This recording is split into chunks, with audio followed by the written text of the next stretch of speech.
تندرست اور ساتھ کچھ خیرات بھی کر لیں، بڑی نیکی۔ یہ لکھا بسم اللہ الرحمن، قابل سادہ احترام ساتھی اور بزرگوں، ماس صاحب نے لکھا السلام علیکم ورحمۃ اللہ۔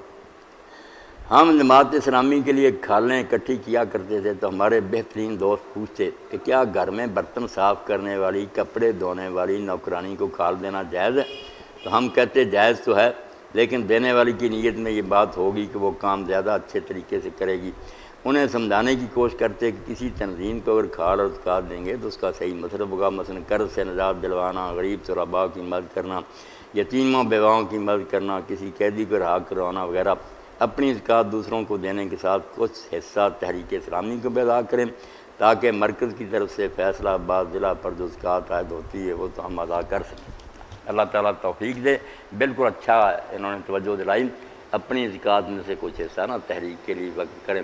آخر یہ تحریک کا کاروبار اور پورا نظم چل رہا، یہ بھی دین کی خدمت کی بہت بڑی بات ہے۔ تو زکوٰۃ کا کچھ حصہ اگلے یا جمعہ پر یا اگلے اجتماع میں ماس صاحب کے پاس جمع کرائیں، اللہ قبول فرمائے۔ مال اللہ کا یہ وَنَحْنُ الْوَارِثُونَ، اللہ کہتا تم چلے جاؤ گے، یہ کاریں کوٹھیاں یہیں رہیں گی، میں ہی وارث ہوں گا، میری ہیں، میری رہ جائیں گی۔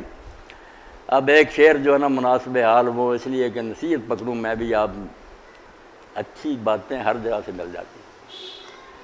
تو وارث شاہ جو ہے نا انہوں نے ہیر میں یہ بات لکھی، پیاری بات لکھی، جگہ جگہ روک کر نصیحت کی باتیں بھی لکھتے ہیں۔ اے جگ مقام فنا دائے، اے جگ یہ دنیا، یہ جگ مقام فنا دائے، سبا ریت دی کاندھے دی منائے۔ ہماری زندگی جو ہے ریت کی جس طرح دیوار ہوتی ہے نا، وہ کھڑی نہیں رہتی، ذرے گرتے جاتے ہیں، سیمنٹ وغیرہ تو نہیں ہوتا، اس لیے کہتے ہیں عمر کو سمجھو ریت کی یہ دیوار ہے۔ اے جگ مقام فنا دائے، سبا ریت دی کاندھے دی منائے، وارث شاہ میاں انت خاک ہونا، لاکھ آب حیات دے پینا ہے۔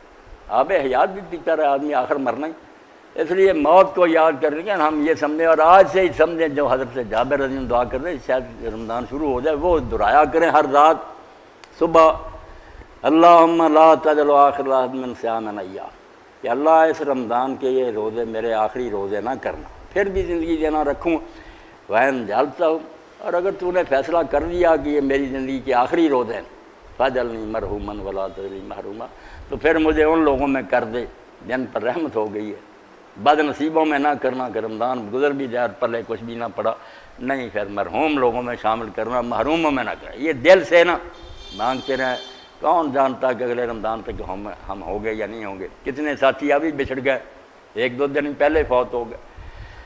تو اللہ توفیق دے، وقت کو غنیمت جانیں، رمضان شریف سے پورا فائدہ اٹھائیں، خود بھی قرآن مجید تلاوت کرنا شروع کریں، سارا قرآن ختم کرنے کی جو عادت پڑ گئی نا، اتنے ختم کیے، اس کو چھوڑیں۔ آپ کچھ صورتیں منتخب کر لیں کہ یہ صورت میں نے اس مہینہ میں سمجھنی ہے، تفسیریں لیں، ترجمے پڑھیں، جو آیتیں اس میں مشکل نظر آئیں وہ پوچھیں، انشاءاللہ اس سے آپ کو بھی بڑا فائدہ ہوگا اور سننے والوں کو بھی بہت موقع ملے گا دین سمجھنے کا۔ ایک ایک صورت پر ہی جم جائے نا، اور پورے مہینے میں وہی پڑھ لیں، یہی بڑی بات، ختم کرتے جانا اور کچھ نہ سمجھنا۔ حضرت عبداللہ بن مسعود فرماتے ہیں اللہ نے یہ کتاب اتاری تھی کہ لوگ اس پر عمل کریں، لوگوں نے اس کے پڑھنے کوئی عمل بنا لیا کہ پڑھتے جاؤ، نہ سمجھنا ہے نہ وہ کام کر، صرف تلاوت۔ یہ ٹھٹھا ہے اللہ کی کتاب کے ساتھ، یہ پڑھنے کی نہیں، سمجھنے کی اور عمل کرنے کی چیز۔ اللہ اکبر۔